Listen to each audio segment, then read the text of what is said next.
আমি দেব লাস্টটা। এটা কি লাস্ট? মাত্র দুইটা শুনি। আমি দাঁড়াতে শুনি। হ্যাঁ, তুমি তো ভালো প্লেয়ার, তুমি তো গোলকিপার, এখানে দুইটা রাখা উচিত তোমার। ও তো খেলে। হ্যাঁ, রিফাজকে ধরো, রিফাজকে ধরো। যায় না বাবা। আমি আসি আমার প্লেয়ার আমি।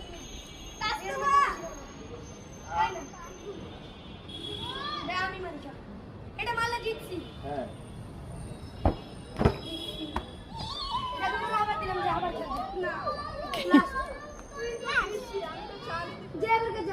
যাও যাও। এই দর্শকরা হাতের তালি দেয় না কেন?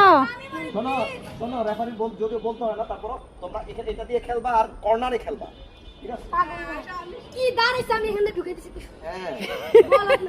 আমাদেরকে দেখাই দিন। এই তো। আমি